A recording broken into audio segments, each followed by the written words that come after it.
welcome to the Night Audio Stories channel. And today, I'm bringing you my new original story. Welcome to Night Audio Stories channel. Here's a story. Night Shift. The University Morgue at St. Luke's Medical Center in Baltimore never looked inviting. It was a squat, three-story building of gray brick set at the very corner of the campus, where the road ended at a blind fence and where, even in daylight, things felt peculiarly quiet. The street lamps on that stretch burned dimmer than anywhere else on campus, not because they held lower wattage bulbs, but simply because that was how it seemed. Simply because that was how it felt when you approached the building with its heavy metal door and small placard, Department of Pathology, authorized personnel only. Caitlin Morrow reached those doors at exactly 11 o'clock.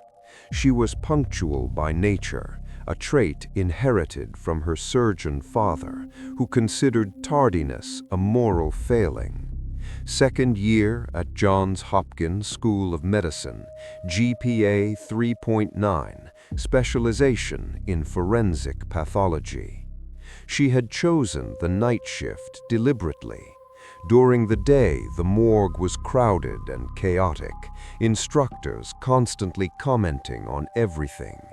At night, silence, space, and a real chance to see the work from the inside. At least, that's what she told herself. "You're early," came a voice behind her. She turned. Jake Powell was walking up the path from the student parking lot, holding a thermos of coffee in one hand and a backpack slung over his shoulder. Second year, same faculty. They knew each other superficially. A few lectures together, one anatomy seminar, where Jake had made an ill-judged joke over a cadaver and received an official warning from the instructor. He was the kind of person who compensated for anxiety with humor. "So are you," Caitlin replied. "Couldn't sleep." He came over and nodded at the door. "So, ready?" "For what exactly?" "The most boring night of your life. 8-hour shift in the morgue. Nothing will happen. We'll fill out paperwork and stare at the ceiling." Caitlin didn't answer. She was thinking roughly the same thing, but somehow Jake's words failed to reassure her. Somehow they seemed overly confident, as if he were trying to convince someone, not her, but himself. She ran her card across the reader. The door clicked open. Inside smelled of disinfectant, cold, and something else, something impossible to name precisely, but which immediately tells the brain, this place is not for the living, not for people who breathe and walk. This place is for those who have already finished all their business. The duty technician, a heavy-set man of about 50 named Harold, gave them a brief orientation, where things were, which refrigeration block held which number, where to log entries, where the security call button was. He spoke quickly and with the look of someone desperately wanting to leave. "Bodies?" Jake asked. 6, Harold replied. 5 in Block A, 1 in Block B. The one in B came this evening, not yet processed, waiting for the morning team. "What's the case?" Harold paused for just a moment. "Homeless male, found on Chestnut Street. Cause of death currently unknown." He took his jacket from the hook. "Don't open Block B unless you have to, and don't leave the cold room doors open longer than necessary." "Standard protocol," Caitlin nodded. "Yes," and he left so quickly that she barely caught his expression in that moment, an expression she later struggled to describe precisely. Not fear, something between relief and guilt. The door closed behind him. They were alone. The first hour passed exactly as Jake had predicted, tediously. They filled out paperwork, cross-referenced body numbers with registration cards, checked the temperature in refrigeration block A. Caitlin took notes. She always took notes, even where others simply observed. Jake drank his coffee and occasionally said something that wasn't funny, to which she responded with half a smile. At 1 in the morning, she noticed the first strange thing. They were sitting in the duty room, a small space with fluorescent lighting, 2 chairs and a desk, and Caitlin was reviewing the documentation on the Block B body. Homeless male, approximately 45 to 50 years of age, name unknown, found at 7:30 p.m. on Chestnut Street with no signs of violence. In the field marked Special Notes, someone had written by hand, "Does not respond to standard stimuli. Recheck at 03. "Jake," she called, "what does not respond to standard stimuli mean in the context of someone who is already dead?" He came over and read, shrugged. "Probably some technician covering themselves. Sometimes people arrive in a state of deep coma and are mistakenly—" "He's dead," Caitlin said. "There's a physician's signature confirming death at 9:14 p.m. "Then I don't know. Maybe someone just wrote something careless." Caitlin put the papers on the desk. The phrase sat uncomfortably in her mind, like a fishbone caught somewhere in the throat, not painful, but constantly making its presence known. At 1:30, they heard the sound. At first, she decided it was the ventilation system. In large buildings, the ventilation behaves strangely at night, hooting and clicking. But the sound repeated, and Caitlin understood it was not ventilation. It was something like a knock, dull, single, metallic, and it was coming from the direction of the cold room. She and Jake exchanged a look. "Building settling," he said. "It's old." The sound came from Block B. Silence. "Caitlin, I heard it, you heard it too. Let's not pretend otherwise." Jake set down his thermos, stood. They walked into the corridor together, she slightly ahead, he slightly behind, which both of them pretended not to notice. The cold room was at the end of the corridor. Heavy steel doors with a seal and a small glass observation window. Caitlin approached the window and looked in. Dark inside, the automatic lighting only triggered when the doors were opened. She could make out only vague shapes, rows of refrigeration block drawers along the walls. "Nothing," she said. "Of course nothing," he replied, and in his voice was considerably more tension than he meant to show. They returned to the duty room. Caitlin logged the time and character of the sound in the observation journal. Jake looked at her in a way that suggested she was overreacting. At 2 in the morning, the temperature in Block B dropped 3 degrees below the set threshold. It was visible on the monitoring panel, a small display on the wall showing readings from all refrigeration sections. Block A, normal. Block B, -19 instead of -16. Caitlin checked the log. In the past 3 months, Block B had not malfunctioned once. "Compressor," said Jake. "A compressor can't in 20 minutes. Caitlin," he placed his hand on the desk between them, "listen to me. We're in a morgue. At night. Our brains are actively searching for anomalies because that is a built-in defense mechanism. Any normal sound, any normal deviation, we interpret as a threat because we are in a morgue at night. Do you understand? This isn't the supernatural. This is cognitive distortion. He spoke convincingly, logically, correctly. She would have thought the same thing herself if someone had described this situation to her in a medical psychology lecture. And yet, at 2:45, she arose and walked to the cold room alone. She opened the doors. The automatic lighting triggered, cold, bright, shadowless. The cold room was rectangular, about 12 by 8 meters. Along the left wall, Block A, 12 sections, 5 occupied, all doors closed. Along the right wall, Block B, 6 sections, 5 empty, 1 occupied, the far end, with a tag reading B1. Caitlin approached B1. The handle was standard, a chrome lever that opened with a downward press. She pulled.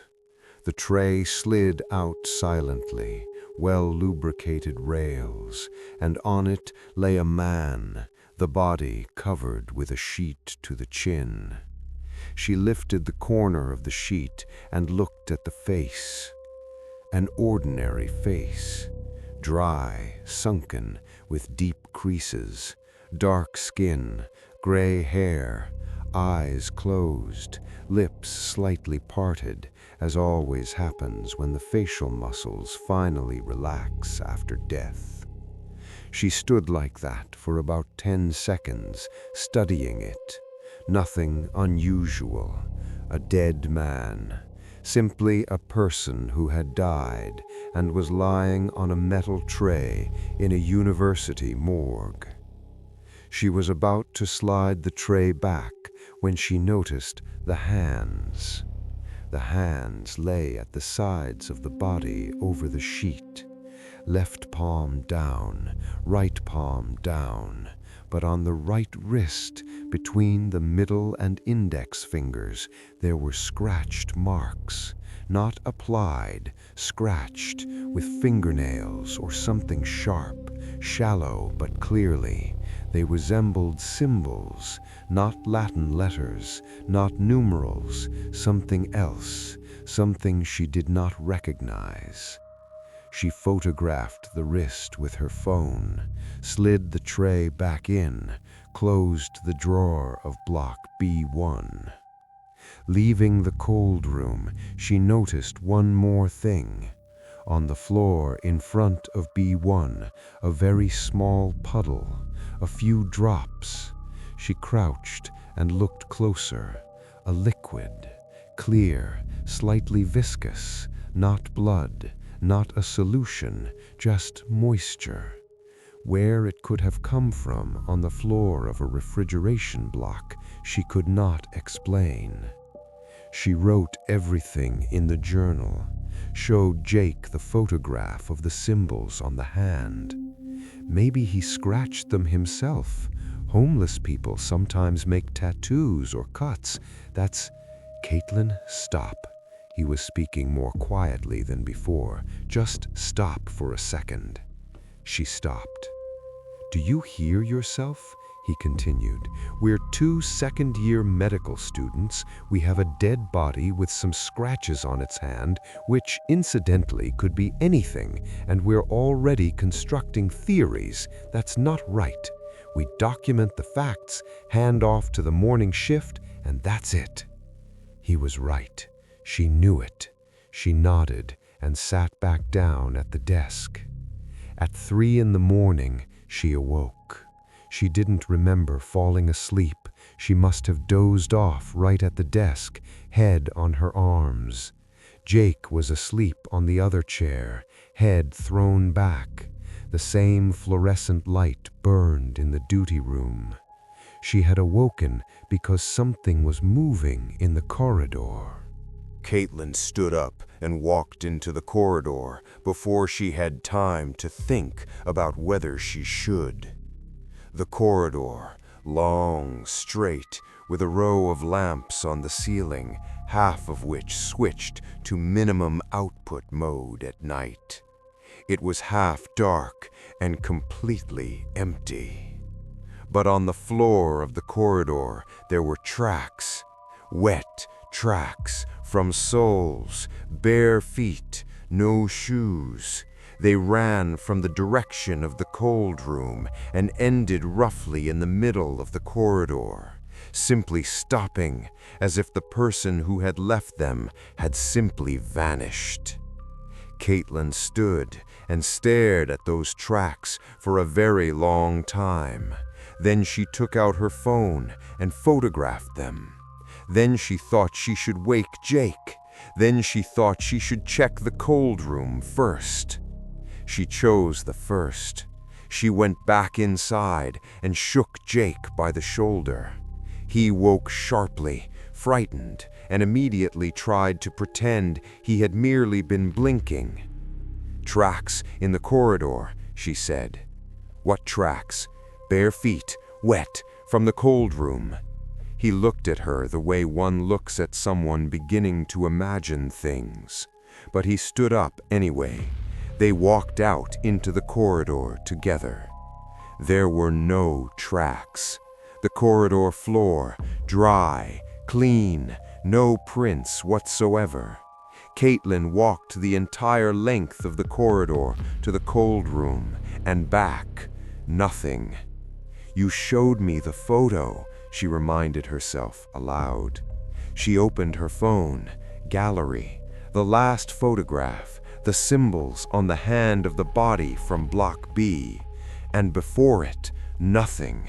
The photo of the tracks did not exist, although she clearly remembered pressing the button.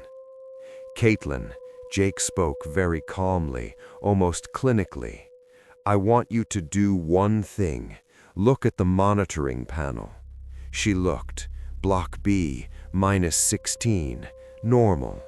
The temperature has equalized. The sound we heard, it's the building. The tracks you saw, this won't offend you, but you woke up after a stress-induced sleep in an unfamiliar environment, and probably I wasn't hallucinating. No one is saying you hallucinated, but the brain, after sudden waking, Jake. What? Go check Block B1. Silence. Long silence. Why? Because the paperwork says recheck at 0300. It's now 0306. Go and check. He went. She stayed by the monitoring panel and watched the numbers. -16, -16, -16. At 0309, she heard Jake scream from the direction of the cold room. She ran. Jake stood in the middle of the cold room, back to the door, face toward Block B. He was no longer screaming. He was simply standing and staring. The tray from Block B1 was extended, fully extended, to its stop, the way it sits when a technician pulls a body for examination. But no one had pulled it, and the body on the tray was lying differently than before. At first, Caitlin could not understand what had changed. Then she understood. The hands. When she had checked the body earlier, the hands lay at its sides, left and right, palms down, straight, symmetrical.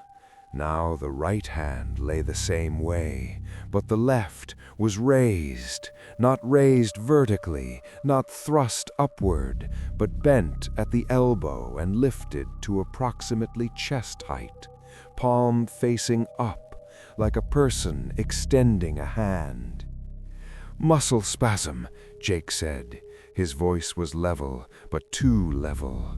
Level the way a person's voice is when they are forcing themselves to think aloud so as not to think about something else. Rigor mortis passes. Muscles relax. The hand could have shifted from vibration or... The tray pulled back, Jake said. What? When I came in, the tray was like this, he gestured, fully extended. But when I opened the cold room, I heard a sound, metal, like a tray moving along its rails. They both looked at the body. The face was the same, sunken, motionless, eyes closed, lips slightly parted. We need to call the duty physician. It's 3 a.m. I know what time it is, Jake. She took out her phone and dialed the number from the sheet pinned above the duty desk. 3 rings, 4, 5, voicemail. She left a message, calm, precise, with all the details. Harold, said Jake. He went home. He has a mobile. She found Harold's number in the log, dialed. He answered after the first ring. Who is this? Harold's voice sounded like someone who had not been asleep. Caitlin Morrow, night shift. Harold, the body in Block B1. Don't open Block B, he interrupted immediately. I told you, don't open it. We already did. The tray was... Listen to me carefully. Harold's voice dropped lower. Get out of the cold room. Close the door. Sit in the duty room and wait. I'm on my way. What is happening with the body? Pause. This isn't the first time with those they find on Chestnut Street. There are several cases, undocumented. Just get out. He disconnected. They left the cold room. Caitlin closed the door. They sat in the duty room and began to wait. At 03:31, the lighting in the corridor went out. Not gradually, all at once, complete darkness, only the pale rectangle of the duty room window through which weak streetlight fell. Caitlin stood and pressed the wall switch. Nothing. She pressed the security call button. Nothing. She looked at her phone. No signal. Jake, she said into the darkness. Your phone? Rustling. A click. No signal. The emergency exit. Where is it? End of the corridor on the left. But Caitlin, let's go. They stepped into the corridor. In darkness. Caitlin held her phone as a flashlight. The screen gave some light. Jake walked beside her, holding her hand, and she didn't comment on it. The corridor in darkness was different, longer, narrower. It seemed to taper ahead, and she knew this was an illusion, but the illusion was no less palpable for being one. They walked halfway down. The cold room door was open. She had definitely closed it. She remembered pulling the heavy metal panel and hearing the seals settle along the perimeter. Closed, but now the door stood open, not wide, but open, about 8 inches. From the darkness behind it came cold and something else. A smell. Not the smell of disinfectant, not the smell of cold and metal. A different smell. Earthy, heavy, old. The kind of smell that hangs in places that have been sealed shut for a long time. In basements, in wells, in places where no air has entered for years, and where the darkness has had time to become something denser than simply the absence of light. Don't stop, Jake whispered. They walked a few more meters. Caitlin couldn't resist and turned her head. In the gap of the open cold room door, something was standing. She couldn't see it clearly. It was dark, and her phone screen only illuminated a meter ahead of her. But she felt it. She felt it the way a person feels another presence in a dark room, not with eyes or ears, but with something older than any of the 5 senses. Something was standing in the doorway of the cold room and looking at them. Don't stop, Jake repeated, and his voice was trembling. They walked further. The emergency exit should be on the left, this corridor, then a turn. Caitlin moved the phone ahead of her, lighting the way. The turn, the emergency exit, a metal door with a green indicator. The indicator wasn't lit, power failure, but the door was there. Caitlin pushed, the door gave way, and outdoor air rushed into the corridor. October air, cold, smelling of asphalt and distant damp. They practically burst outside and stopped.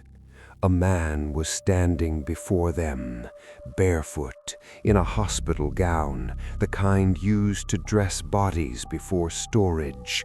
Gray-haired, sunken face, deep creases. He was standing right in front of the emergency exit on wet asphalt, and he was looking at them.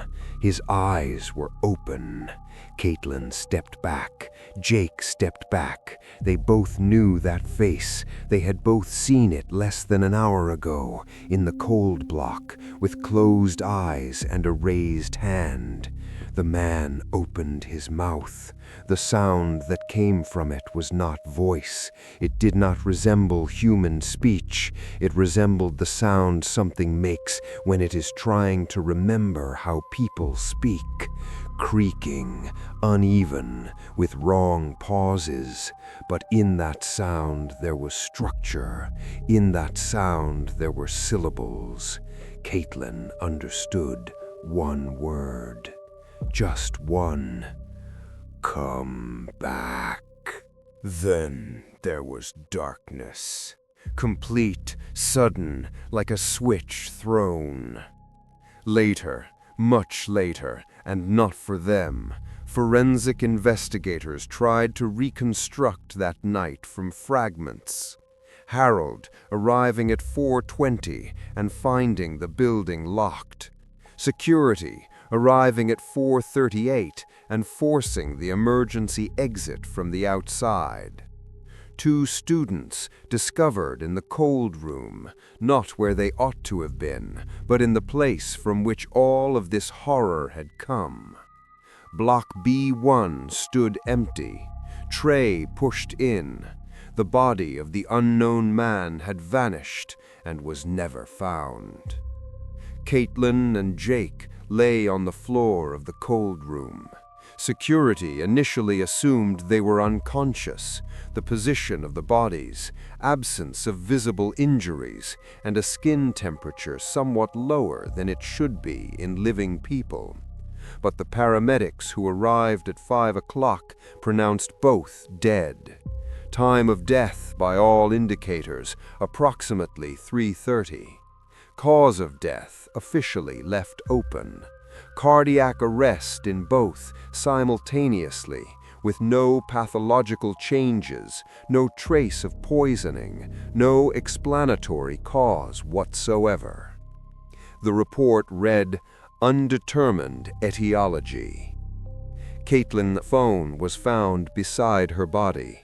The last photograph in the gallery, taken at 03:47, showed the ceiling of the cold room. Simply the ceiling, white, even, with a lamp that was not burning. But if you enlarged the image, in the lower right corner, where the phone had been directed accidentally, not deliberately, there was a fragment of something in the lower part of the frame. Something that looked like a hand, dry, with long fingers, resting on top of Caitlin's shoulder. The detective who ran the case wrote in his personal notes, not in the official report, but in the personal ones found after his retirement a year later. "I reviewed that photo 20 times. The hand doesn't look human. The proportions are wrong. I don't know what it is, and I don't want to know. Case closed." The University Morgue building at St. Luke's Medical Center was renovated 2 years later. Block B was dismantled, officially due to outdated equipment. A new block was installed on the other side of the room. There were no further incidents. But the new duty technician, a young woman named Rachel, starting her first shift the following September, told a friend over coffee that on her very first night watch at 3 in the morning, she heard a sound from the cold room. Dull, metal, a single knock, like a tray moving along its rails. She did not go to check. She remembered 2 things from her induction briefing: where the security call button was, and that Block B no longer exists. But she heard the sound, and the following night, too. On Chestnut Street in Baltimore, they still find people without documents from time to time. No signs of violence, no established cause of death. The officers who respond to such calls have long known that street. They know what to write in the report, and they know what not to write. Thank you for listening till the end. Don't forget to subscribe to the channel to hear more interesting stories.